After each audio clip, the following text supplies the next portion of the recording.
En Entre Ríos podemos vivir nuestra historia porque recuperamos espacios públicos que son parte de nuestra identidad. Con obras cuidamos el patrimonio cultural de las y los entrerrianos. Gobierno de Entre Ríos. ¿Cuántos de ustedes ha sufrido alguna vez un intento de hackeo de su cuenta de Google, de su cuenta de Hotmail? ¿Cuántos de ustedes ha sufrido un robo de identidad? ¿Le han duplicado la tarjeta de crédito? ¿Les han aparecido en las cuentas gastos que no habían hecho y tuvieron que reclamar? ¿Cuántos de ustedes han tenido que pelear y andar difundiendo gente, ese no soy yo, porque les hicieron una cuenta falsa en las redes sociales? ¿Cuántas amistades han visto que han padecido esto? ¿Cuántas veces les ha pasado que por un virus o X causa se empiezan a mandar mensajes que vos no mandás y tenés que avisar, ojo que es un virus, pero no entren a ese link? ¿Se ha hackeado WhatsApp? ¿Cuántos de ustedes ha hablado con alguna amistad, en una charla, en una conversación surge, vamos, mirá, estoy con ganas de comprarme unas zapatillas o algún otro producto, y abrís el celular y ahí está las ofertas de ese producto que vos estabas hablando? Algunos lo tomaban como una paranoia, pero hoy ya en Vox Populi que verdaderamente el celular escucha, porque está activo el mecanismo para el OK Google, un mecanismo de apertura que tienen los celulares de hoy en día, donde está permanentemente atento el celular para ver si vos vas a decir algo para ese mecanismo para poder hacer una pregunta. Y entonces, a raíz de estas preguntas que les traigo, me pongo a pensar, ¿por qué hay tanto entusiasmo por la digitalización? Cuando estamos cada vez más desamparados, más vulnerables, no tenemos resguardo ni del Estado, no tenemos ni de resguardo de las leyes, y encima son sistemas internacionales que no tenés a nadie a quien ir a reclamarle, porque te aparecen mails o botones que dice haga su reclamo aquí y por más que le escribís no te van a responder, porque no hay nadie del otro lado. Hoy en día están tan entusiasmados que se ponen en Suecia ya chips subcutáneos por debajo de la piel para reemplazar tarjetas, para poder usar el pase sanitario, para reemplazar las llaves de una casa y abrir la puerta de tu casa. Y esta confianza ciega que se está dando en los mecanismos digitales, en las grandes tecnologías, tiene detrás a los gigantes tecnológicos y a los gigantes financieros, que tienen interés en tu vulnerabilidad. Pero no es solamente ese interés el que está en juego, sino también que estos gigantes financieros y gigantes tecnológicos son los que financian y sostienen, le levantan el pulgar y le bajan el pulgar a los gobiernos. Porque los gobiernos utilizan estas tecnologías como mecanismos de control social. Cada vez tienen mejor forma de controlar a la sociedad, hasta el último rincón, hasta el último detalle, hasta la última decisión, hasta la elección, con el sistema de voto electrónico, que es el que están constantemente tratando de imponer. Y a estos estados que tienen el interés puesto en controlar hasta el último detalle, van encaminados hacia eso. Por lo tanto, entramos en un momento donde nos están acorralando por todos lados. Los medios de comunicación tradicionales, así como las grandes empresas, aprovechan también, primero que los medios no hablan del tema casi, lo pasan desapercibido, y si lo tocan muy de costado, y las grandes empresas lo utilizan para su propio beneficio. Cada uno tira para su lado. Por lo tanto, se implementan a pesar de que no haya una regulación o un mecanismo de protección al consumidor, de protección al ser humano y a su propia identidad. Entonces acá aparece justamente lo que hoy quería traerles. Los 5 riesgos potenciales de esta imprevista voluntaria, porque es voluntaria, somos nosotros los que estamos aceptando que sea así, y totalmente impuesta forma de digitalización de nuestra vida. Los 5 grandes riesgos, ¿cuáles son? Son los primeros que aparecen en mi cabeza y que trato de acá plasmarlos. El primero es, si el Estado puede controlar cada paso, cada decisión, cada preferencia a través de estos mecanismos, de las apps, a la larga va a tener también el mecanismo para darte crédito o quitártelo y no darte el crédito si es que vos no cumplís con sus requisitos. La pregunta es, con un sistema de control así estatal del gobierno, ¿cómo se puede ser oposición? ¿Cómo podés pensar distinto si no te van a dejar? Porque no vas con el interés del gobierno. Esa es la primera de las preguntas. La segunda pregunta es, si tu identidad y tu vida, tus decisiones están controladas por un Estado que trata de impulsar la digitalización, pero no es capaz siquiera, porque es completamente incapaz, de hacer bien un censo, como pasó ahora, que quedaron numerosas viviendas sin censar. La pregunta es, ¿quién te defiende frente a los hackers? ¿A quién vas a recurrir frente a los hackers? Lo que mencionábamos al principio de esta reflexión. La tercera pregunta viene a colación de esto. Si somos tan vulnerables a los hackers y digitalizan tu vida como pretenden, te ponen un chip para decirte que a partir de ahora tu identidad todo es digital, te hackean el chip, te sacaron la identidad, te borraron del mapa o hicieron cosas a tu nombre que vos no hiciste, ¿cómo reclamás que vos sos el verdadero si vos sos ya una versión digital de vos mismo? No, pero acá figura que usted hizo esto, no, pero yo no lo hice. Y bueno, ¿de qué manera lo comprobamos? Y digitalmente, usted no tiene el chip, es que es con el chip que me hicieron este hackeo. Y bueno, entonces no sabemos qué podemos hacer. Tercera pregunta que nos lleva a una cuarta pregunta. Los sistemas digitales los han metido culturalmente, hasta en las edades más tempranas. Hoy vemos a los nenes de 3 años jugando con el celular porque los padres no quieren ocuparse de ellos porque están tan metidos en problemas cotidianos, lógicamente, que tratan de que el nene no los moleste y les dan el celular para que se entretengan. Desde muy chiquitos están sometidos a la digitalización, las generaciones actuales. Y si nosotros los adultos, que tenemos capacidad crítica, conocimientos muchas veces del tema, somos vulnerables, ¿qué le espera al menor de edad en sus edades más tempranas? ¿Qué podemos esperar de esa vulnerabilidad que puede tener frente a las tecnologías y a los hackers y a los pervertidos que hay en Internet, que utilizan estos mecanismos? Y sabemos que hoy en día es un gran riesgo. Y finalmente la quinta pregunta que me aparece frente a este entusiasmo de la digitalización que se está haciendo. Si digitalizan tus intereses, tus gustos, y lo transforman en algoritmos cada vez más avanzados, ¿cuánto falta? ¿A cuánto estamos de que nos reemplacen absolutamente por ese algoritmo? ¿A cuánto estamos de terminar siendo los humanos obsoletos? Estas 5 preguntas no tienen respuestas que tengan el mismo entusiasmo, que te puedan llenar de entusiasmo, que puedan sacarte el temor lógico que pueda aparecer por esto.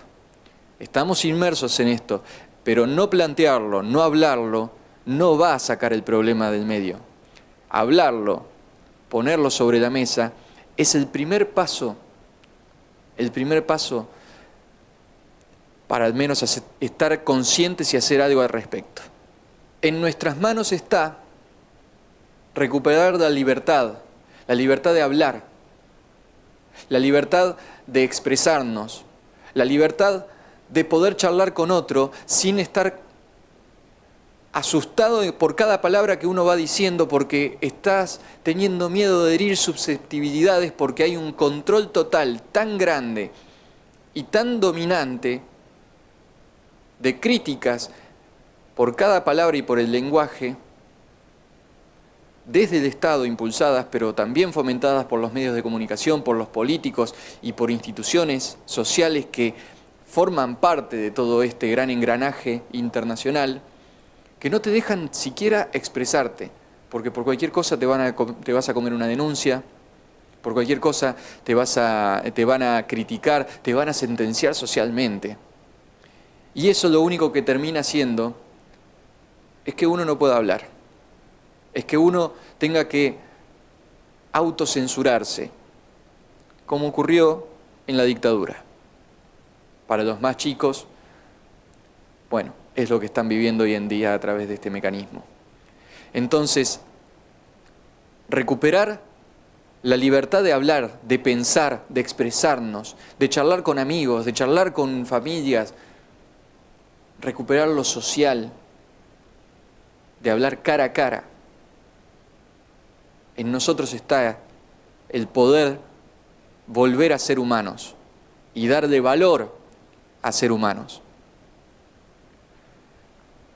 Para cerrar, voy a compartir con ustedes este pequeño video y al final una reflexión al respecto. Vamos a ver este interesante video de la agencia Telam, agencia de noticias argentina, que nos mostraba esto.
¿Vieron el video?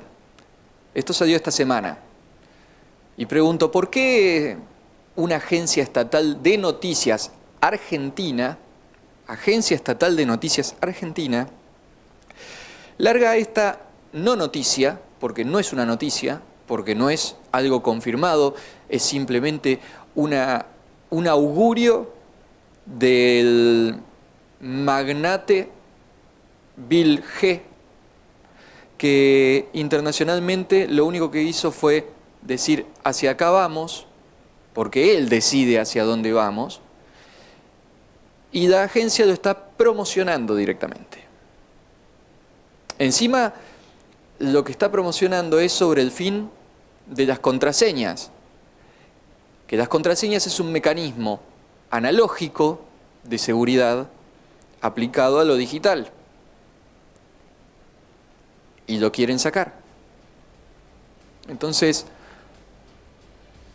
acá, con este video y con esta pregunta, los dejo para que ustedes hagan sus reflexiones, sus conjeturas y comenten qué es lo que piensan al respecto.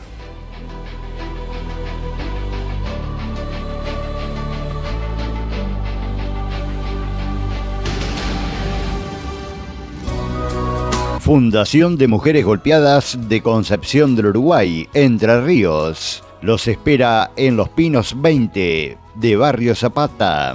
Si sufrís violencia de género, si necesitas ayuda, llámanos. Ponete en contacto con nosotros y te ayudaremos. Estaremos para contenerte, ayudarte y darte una mano. Es un mensaje de Amelia Sosa, presidenta y fundadora. Teléfono 03442 45 74 78. Fundación de Mujeres Golpeadas de Concepción del Uruguay, Entre Ríos. Tenemos nuestra página de Facebook, Ayuda a Mujeres Golpeadas de Concepción del Uruguay, Entre Ríos. También en Instagram nos podés encontrar. Te esperamos.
Más gestiones y más proyectos.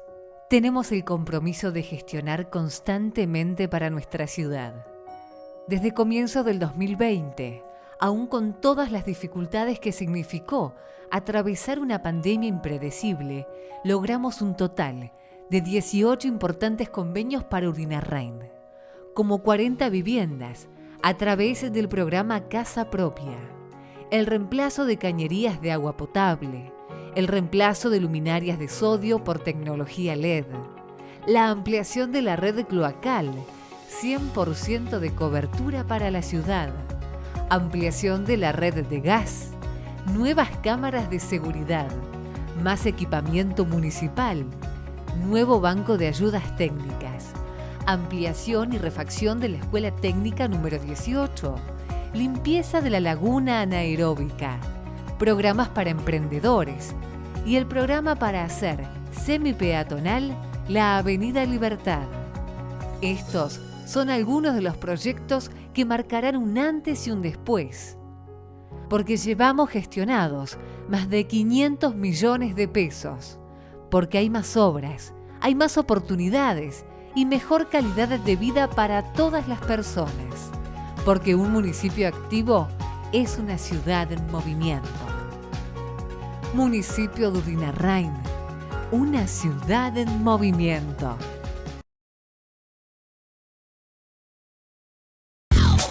Giana Distribuciones. Experiencia e innovación en productos congelados que garantizan su confianza de marcas únicas y exclusivas. Entregas rápidas y eficaces con su rigurosa cadena de frío. Estudio Santa Isabel. Contador Roque Ricardo Díaz y Asociados. 1 de mayo 145 Gualeguaychú. Estudio Santa Isabel. Río Uruguay Seguros pone el seguro al alcance de tu mano con Rus Móvil. Ahora podés circular por todo el país mostrando tu póliza desde tu celular. Entrá en la tienda de Google y busca Rus Móvil de Río Uruguay Seguros. Oficina de Arquitectura Contemporánea. Trabajamos para que consigas tus propósitos.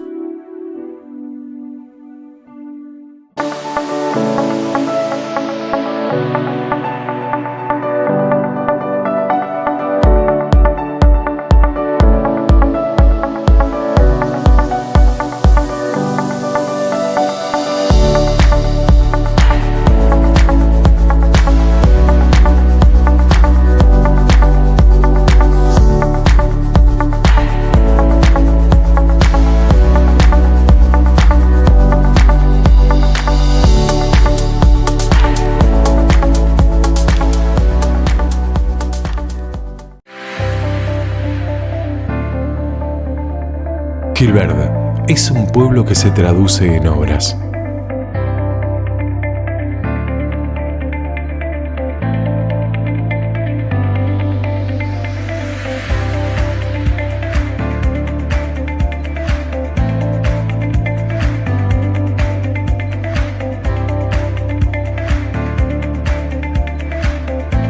Es un pueblo que no se olvida de su gente.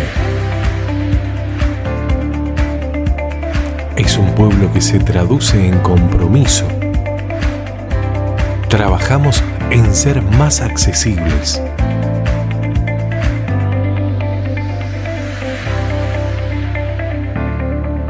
Gilverde, un pueblo que crece haciéndolo juntos.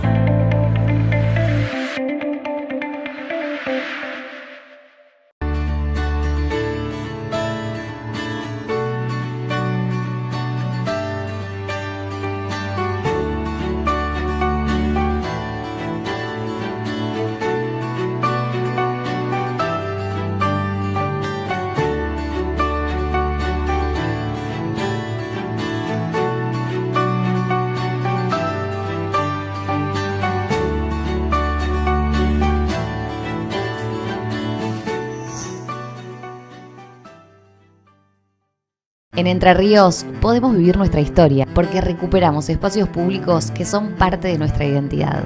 Con obras cuidamos el patrimonio cultural de las y los entrerrianos. Gobierno de Entre Ríos. La economía atraviesa momentos muy difíciles, momentos que azotan a distintos sectores en distintos niveles, y uno de ellos es la salud, que a pesar de la pandemia, a pesar de los grandes esfuerzos que se dijeron que se estaban por hacer, en la práctica no termina siendo como se predica. Para charlar sobre esto, dialogar, está con nosotros Pablo Leuce. Él es enfermero, ex presidente de la cooperativa Vida Emergencia, y le damos la bienvenida, por supuesto. Bueno, muy buenos días. Dos cosas: feliz día del periodista, feliz cumpleaños, Alejo, gracias por la invitación.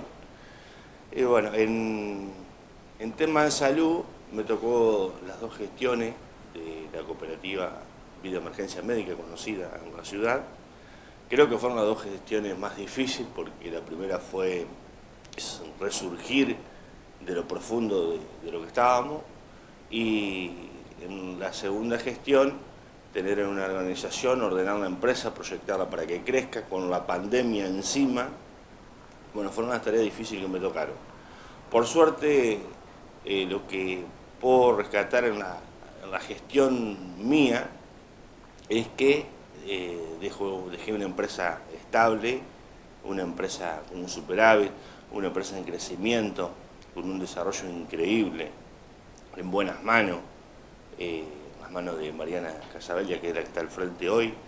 Y bueno, por suerte también fue un orgullo que pude dejar una cooperativa en mi gestión totalmente independiente. Independiente, que no dependemos de un municipio, ni de provincia, ni de nación para poder sobrevivir. Fueron las primeras instancias, o para mantenernos. Somos realmente una cooperativa independiente, lo que fueron mis dos gestiones. Me interesa esto que estás planteando, la cuestión de la independencia. ¿Cuál es el valor de esa independencia? El valor a ser independiente, nosotros somos realmente una cooperativa seria. Fuimos las dos gestiones una cooperativa seria,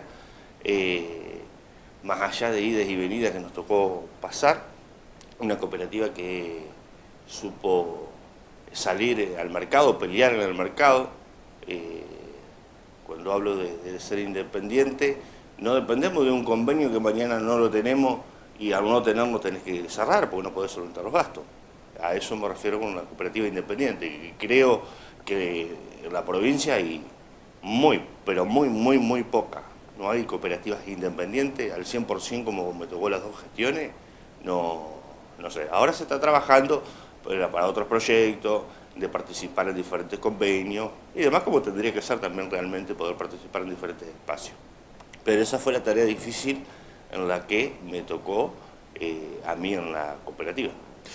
Curioso que sea tan difícil para las cooperativas cuando en realidad se predica que las cooperativas es el puntapié, es el gran pilar de los municipios y de las provincias, donde están tratando de apuntalar para llevar adelante mejoras en lo que es la contratación de trabajo, en gestar cuando se cae una empresa privada que se haga cooperativa. Es decir, si bien se dice que la política de Estado es potenciar las cooperativas, ¿cómo puede ser que nos encontremos con esta situación donde no es fácil para la cooperativa ser cooperativa y encima ser independiente?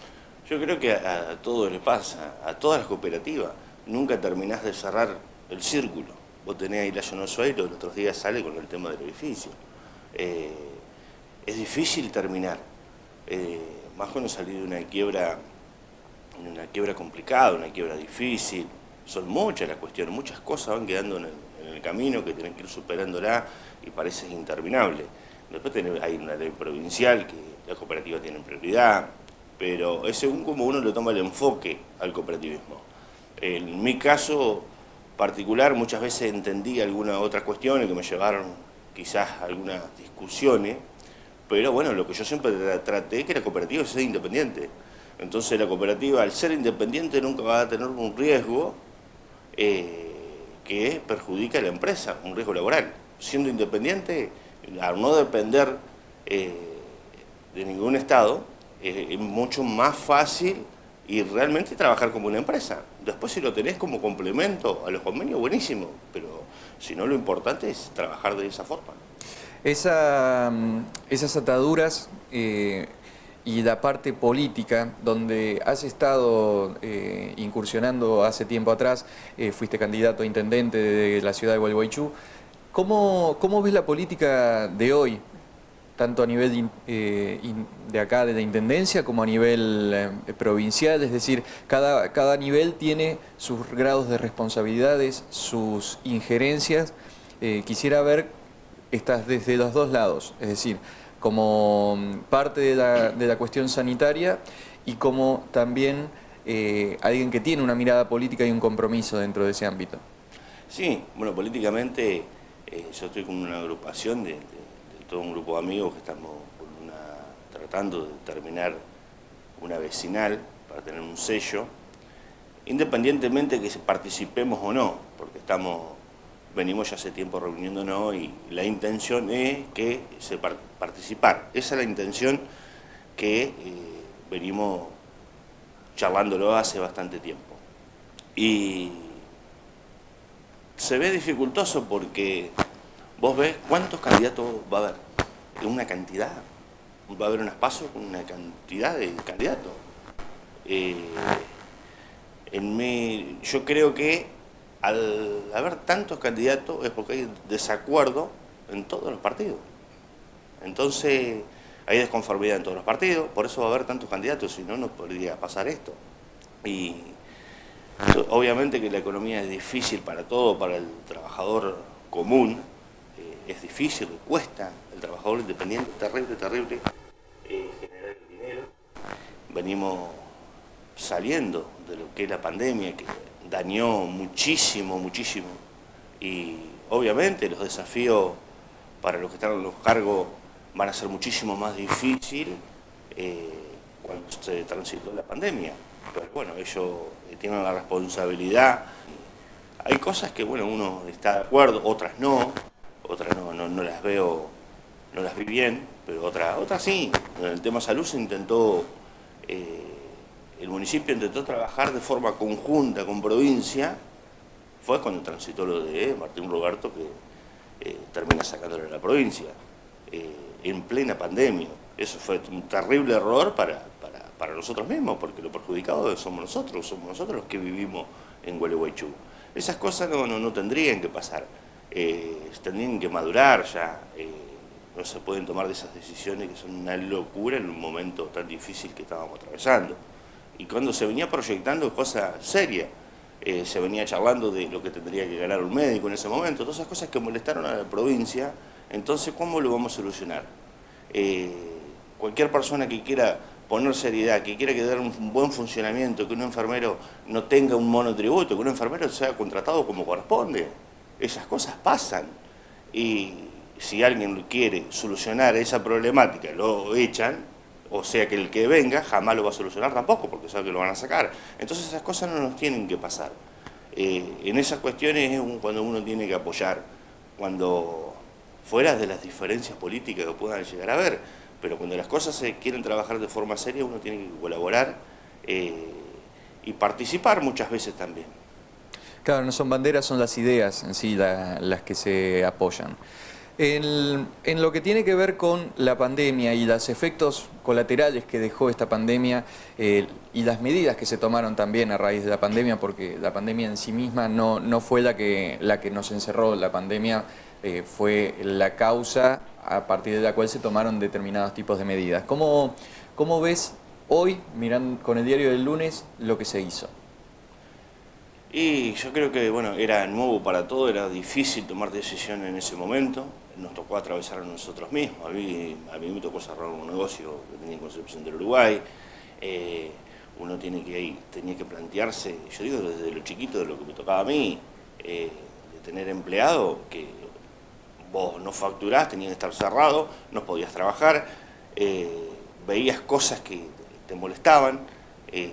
Era dificilísimo transitarlo y ir en día a día, ir estando actualizado, porque llegó un momento que ya no se sabía en qué fase estábamos, no había buena información. Creo que las cosas no fueron del todo claras, no se tomaron en situaciones, digo, de poder ayudar a la gente.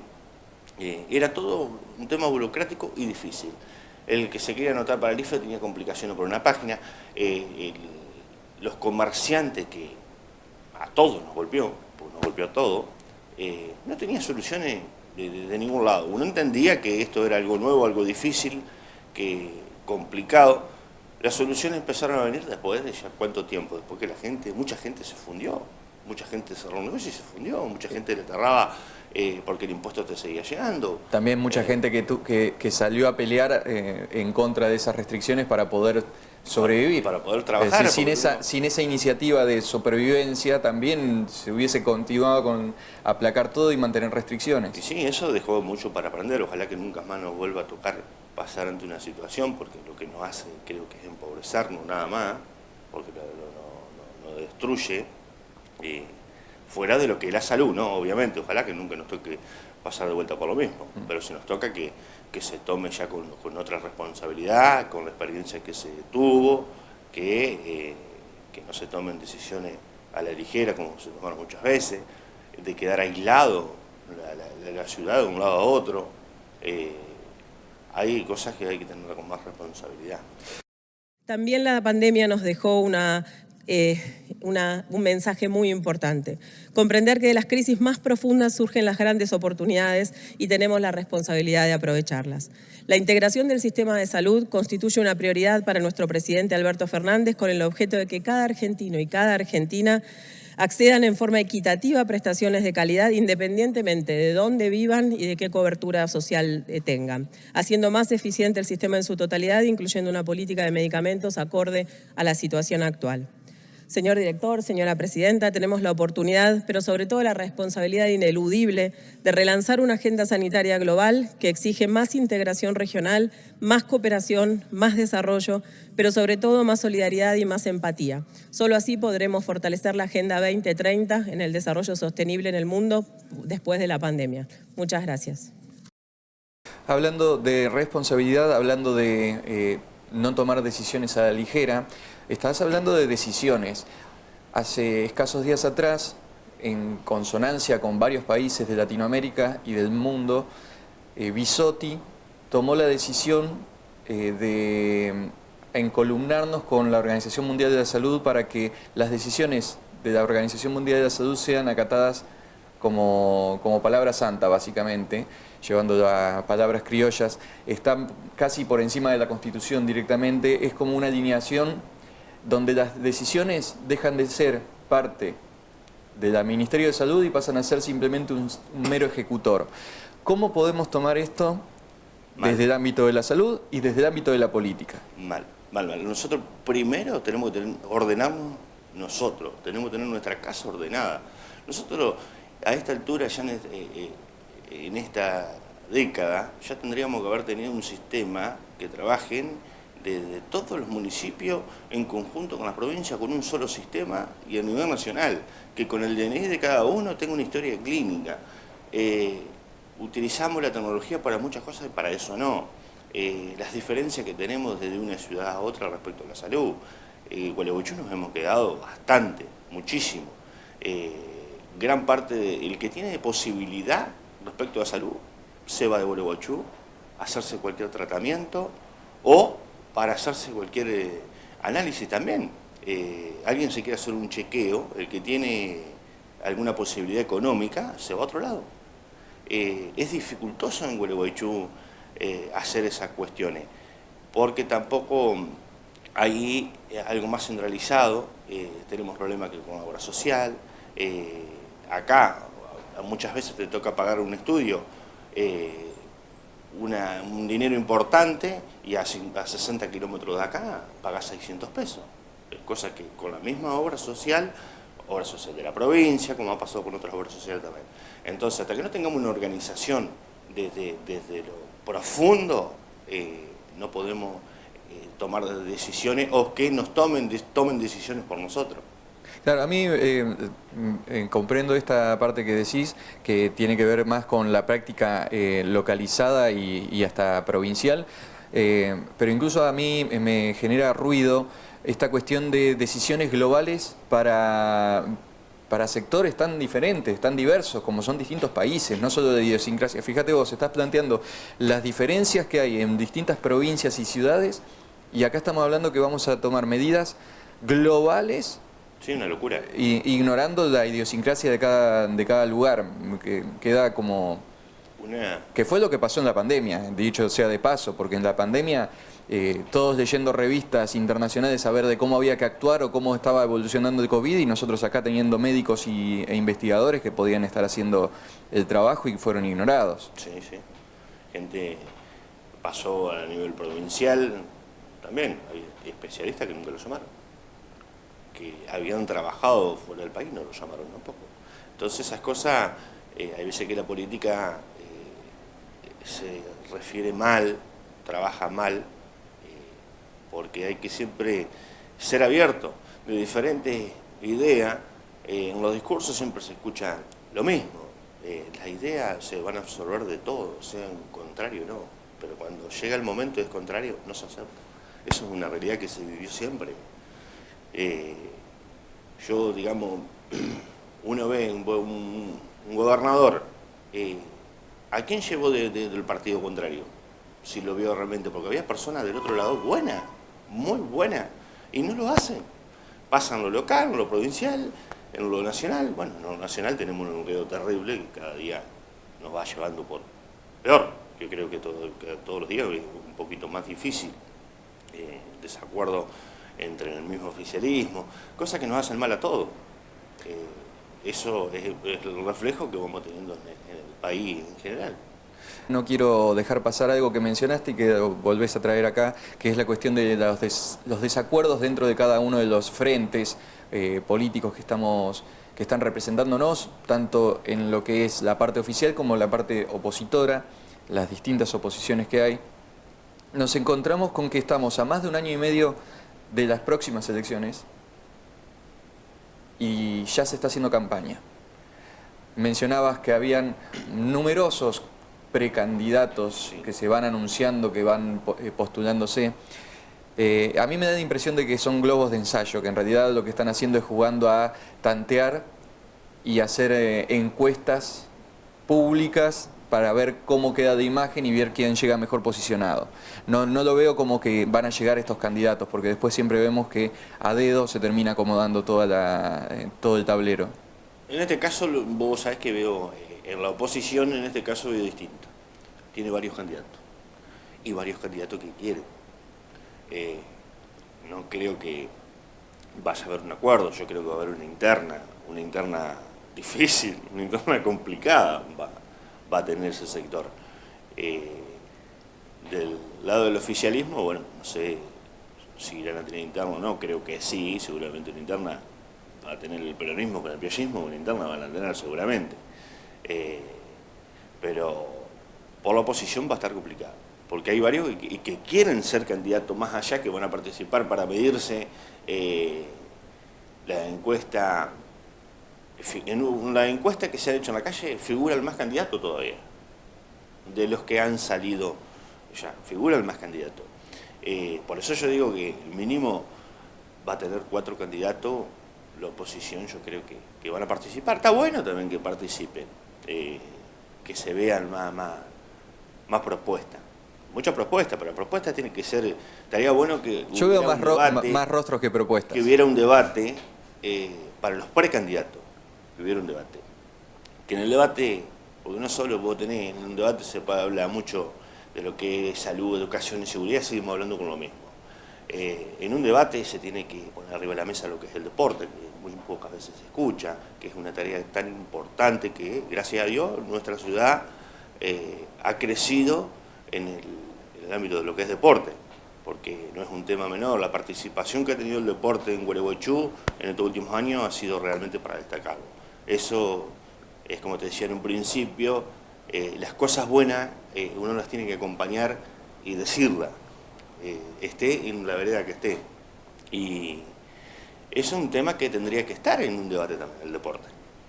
Porque en primer lugar hay contención en todos los barrios, la infraestructura que los se va desarrollando en los barrios, que se tenga en cuenta, como se tuvo en varios lugares en cuenta, lo que es el Zoom, para que la gente tenga acceso a un espacio, pero también que tenga para realizar las tareas físicas, los chicos, y ya agarrarlo, contenerlos desde ahí, desde el mismo barrio. Después pasar al club, pero ya el barrio tendría, todos los barrios tendrían que tener, aquí millones de barrios no tienen una plaza. Hay barrios que la plaza no existe más. Yo digo, yo que soy del barrio del oeste, lo que era el 338, nosotros teníamos una placita preciosa cuando fuimos al barrio. Desapareció la plaza. Hicieron el jardín, está bien. En el otro espacio que quedó, no se reemplazó la plaza hacia el otro lado. Eso siempre me llamó la atención, que en el barrio éramos tantos chicos, más en esa época, que sin internet, imagínate, todos en la calle, y nos quedamos sin plaza. Entonces, siempre me cuestioné eso, ¿por qué nunca lo pedimos a la comisión del barrio? Porque el barrio siempre tuvo comisión, que volviera a la plaza. Pero bueno, son cuestiones que van pasando y uno va aprendiendo también a raíz de todo lo que va viviendo.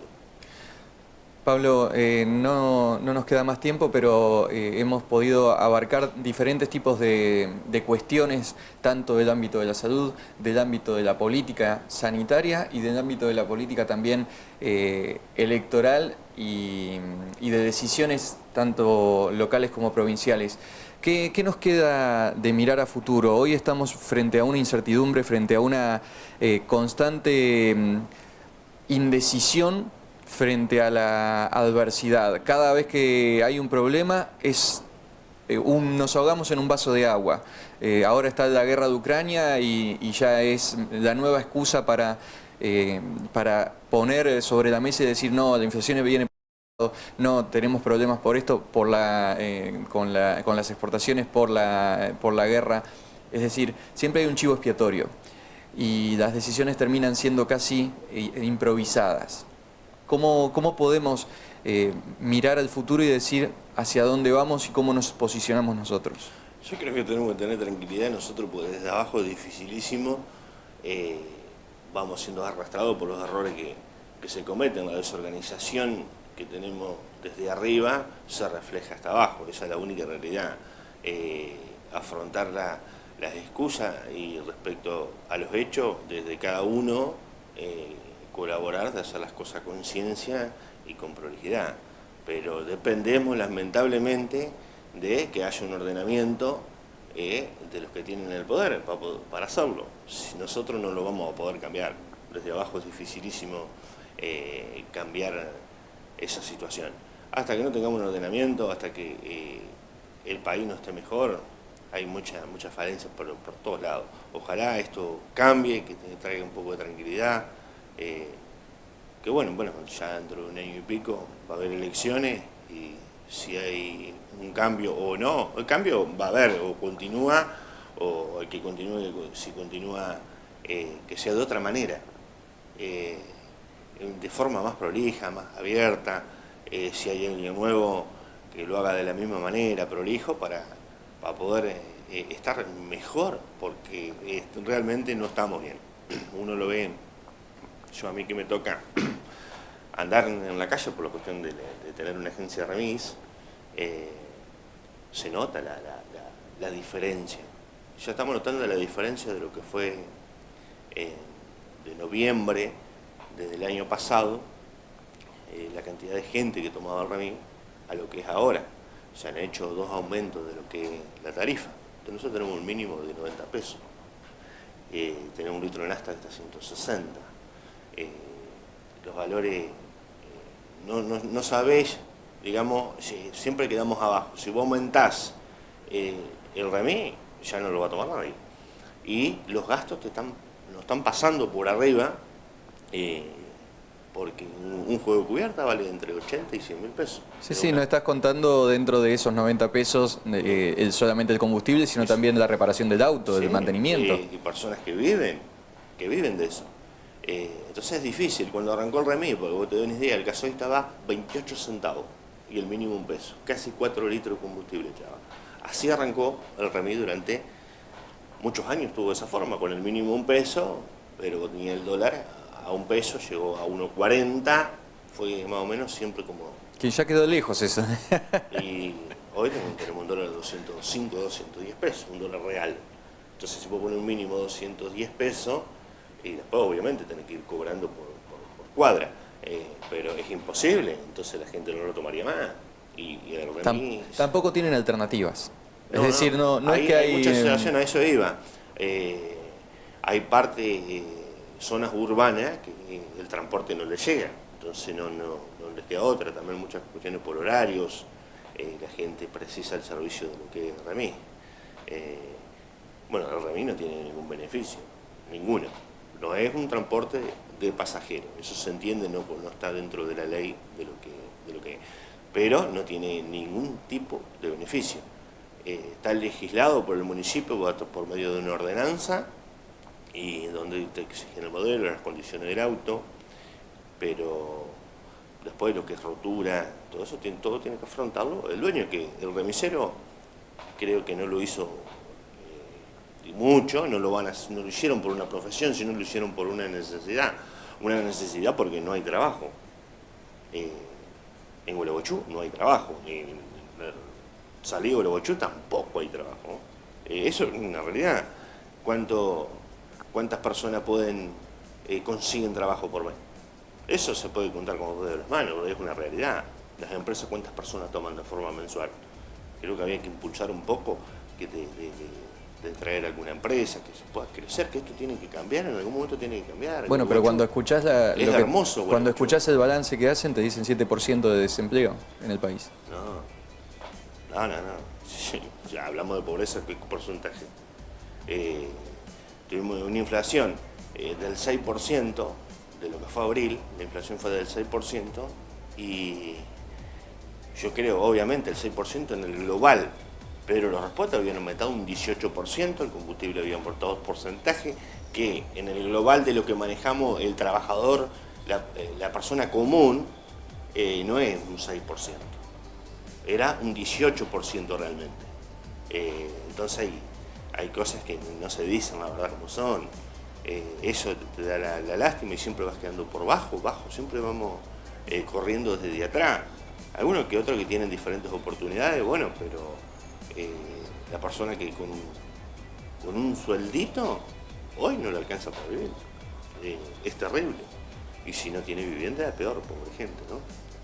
Pero bueno, ojalá esto en algún momento tiene que cambiar, pero para cambiar tiene que cambiar desde arriba, porque si no, no vamos a llegar a ningún lado.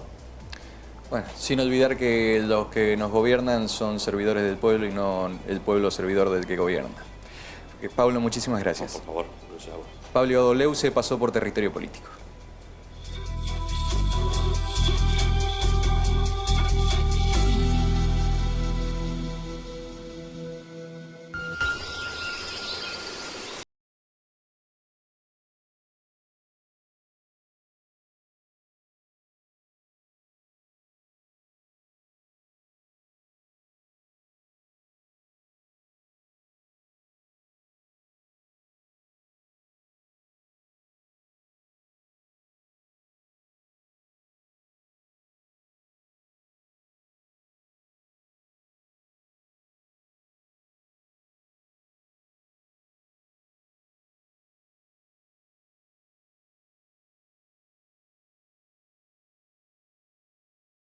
En Entre Ríos podemos vivir nuestra historia porque recuperamos espacios públicos que son parte de nuestra identidad.